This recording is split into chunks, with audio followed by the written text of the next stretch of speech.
Hi everyone, this is Arvi Channa. இது south first Tamil. 2026 சட்டமன்ற தேர்தல்ல இரண்டு பெரிய திராவிட கட்சிகளையும் வீழ்த்தி விஜய் கட்சி ஆரம்பித்த 2 வருடத்துல தனிப்பெரும் கட்சியா உருவெடுத்து வெற்றி வாகை சூடியிருக்காரு. அவர் வெற்றி பெற்ற இடங்கள் 108.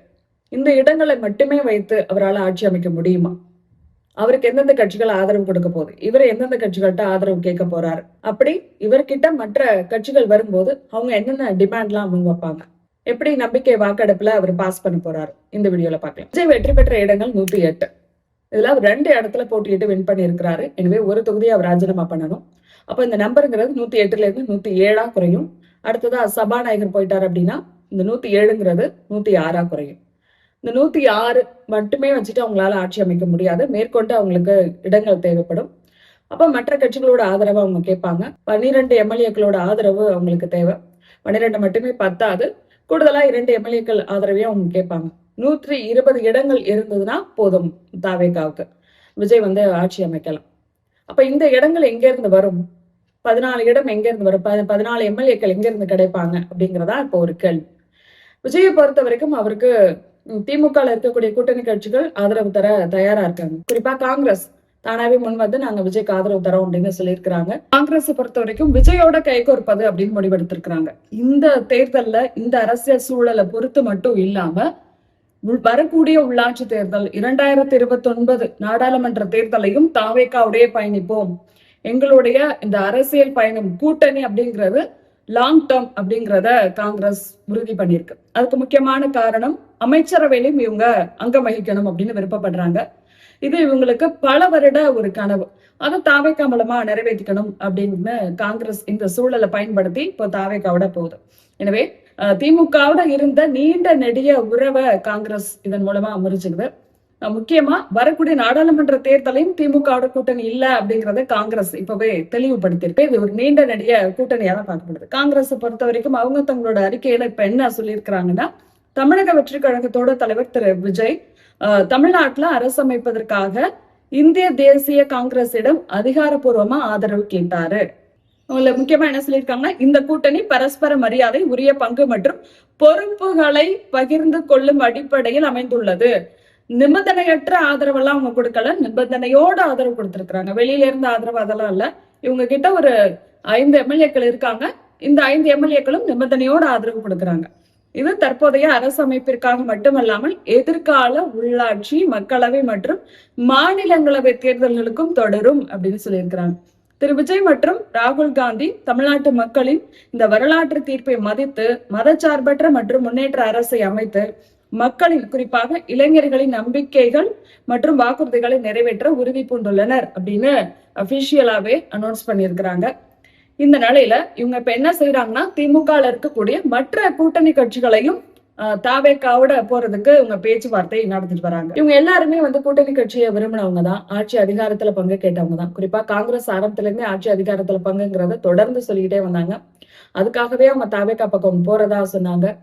ஆனா அதுக்கப்புறம் காங்கிரஸ்ல இருக்கக்கூடிய மூத்த நிர்வாகிகள் பேச்சுவார்த்தை நடத்தி திமுகவுடைய காங்கிரஸ் கூட்டணிங்கிறது தொடர்ந்தது. இதெல்லாம் வேற கதை. ஏன்னா அவரு முதல் மாநாட்டிலேயே ஆட்சி அதிகாரத்துல பங்கு தரேன் அப்படின்னு சொல்லியிருந்தாரு. எனவே காங்கிரஸ் தாவேகாவோட சேர்வதில் எந்த தயக்கமும் இல்லை. அடுத்ததா விசிக அவங்களும் ஆட்சி அதிகாரத்துல பங்குங்கிறத வாய்ப்பு வரும்போதெல்லாம் பேசியிருக்கிறாங்க. கூட்டணி ஆட்சிங்கிறத முன்மொழிஞ்சிருக்கிறாங்க. எனவே அவங்களும் தாவேகாவோட போகலாம், வாய்ப்பு இருக்கு. அவங்களுக்கு 2 இடங்கள் இருக்கு. அடுத்ததா இடதுசாரிகளுக்கு 4 இடங்கள் இருக்கு. அவங்கள பொறுத்த வரைக்கும் விஜய் ஆதரவு கடிதம் கொடுத்தா, ஆதரவு கேட்டா நம்ம அவரோட போகலாம் அப்படிங்கிற ஒரு எண்ணத்துல இருக்கிறாங்க. அவங்களும் போகலாம், வாய்ப்பு இருக்கு, எந்த தடையும் இல்லை.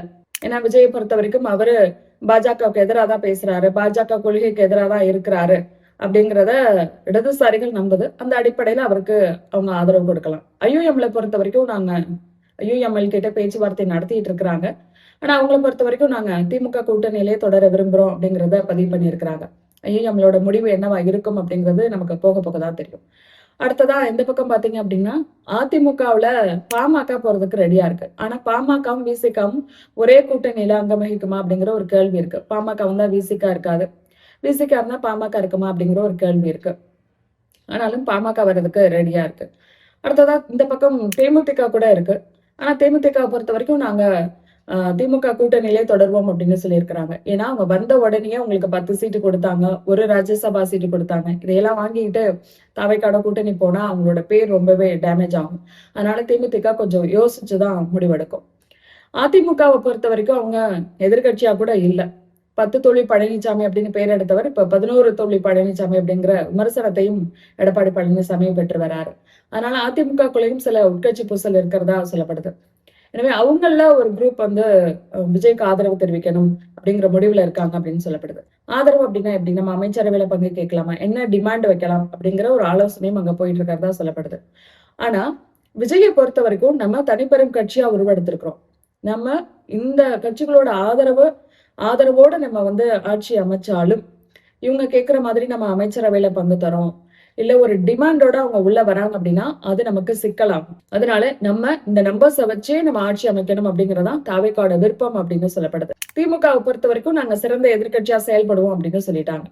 இப்ப இவருக்கு எங்க சிக்கல் வரும் அப்படின்னு கேட்டா, இந்த எம்எல்ஏக்கள் எல்லாம் அவங்களுக்கு ஆதரவு கொடுக்குறோம் அப்படின்னு சொல்லிட்டாங்க. ஆனா இவங்க எல்லாருமே வந்து அமைச்சரவையில பங்கு கேட்பாங்க. யாரு பாமக போனாலும் கேட்பாங்க, விசிக போனாலும் கேட்பாங்க. இப்படி இவங்க எல்லாரும் அமைச்சரவையில பங்கு வேணும் அப்படின்னு கேட்டா விஜய் தர தயாரா இருக்காரா அப்படிங்கிறது ஒரு கேள்வி. அவர் என்னதான் முதல் மாநாட்டுல ஆட்சி அதிகாரத்துல பங்கு தரேன் அப்படின்னு சொல்லியிருந்தாலும் அதை செயல்படுத்தும் போது இவங்களுக்கு அதுல சில பல சிக்கல் வரும். எனவே அதை அவர் விரும்புவாரா அப்படிங்கிற ஒரு கேள்வி இருக்கு.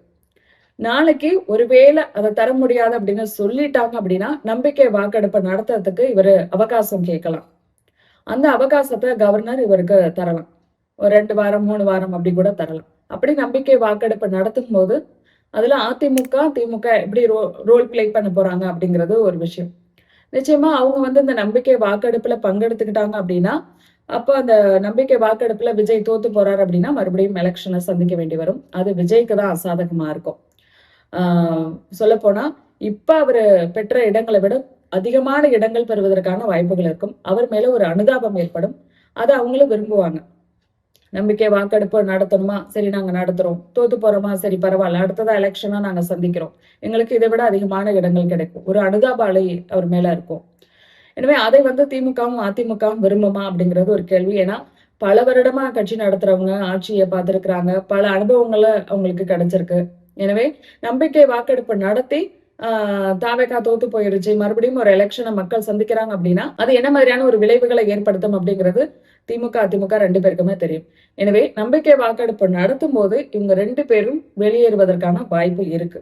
அப்படி வெளியேறிட்டாங்கன்னா ஃப்ளோர்ல இருக்கிறவங்கள வச்சு அதுல பாதி நம்பர்ஸ் +1 இது கிடைச்சிட்டாலே விஜய் ஆட்சி அமைக்கலாம், எந்த பிரச்சனையும் இல்லை.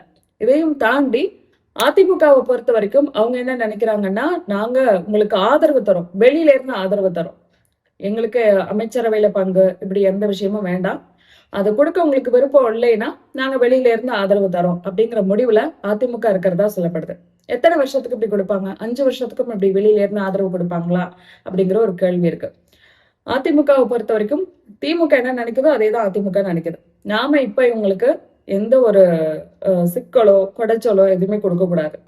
தாவேகா வந்திருக்கு, தனிப்பெரும் கட்சியா உருவெடுத்திருக்கு, மக்கள் இவரை நம்பி வாக்களிச்சிருக்கிறாங்க. எனவே ஒரு எக்ஸ்பீரியன்ஸ் இல்லாத ஒருத்தர் இவர் எப்படிதான் ஆட்சி பண்றாருங்கிறத நாமளும் பார்க்கலாம். எனவே அவருக்கு 1 வருடம் டைம் கொடுக்கலாம் அப்படிங்கிறதா திமுக எண்ணமாவும் இருக்கு, அதிமுக எண்ணமாவும் இருக்கு. திமுகவை பொறுத்த வரைக்கும் அவர் 5 வருடமே தொடர்ந்தாலும் எந்த பிரச்சனையும் இல்லை, நாங்க எதிர்கட்சியா செயல்படுறோம் அப்படின்ட்டாங்க. எனவே இப்படி எப்படி பார்த்தாலும் விஜய் ஆட்சி அமைக்கிறதுல எந்த சிக்கலும் இல்லை. எனவே இதை பத்தி உங்களோட கருத்து என்ன அப்படிங்கிறத கமெண்ட்ல பதிவு பண்ணுங்க.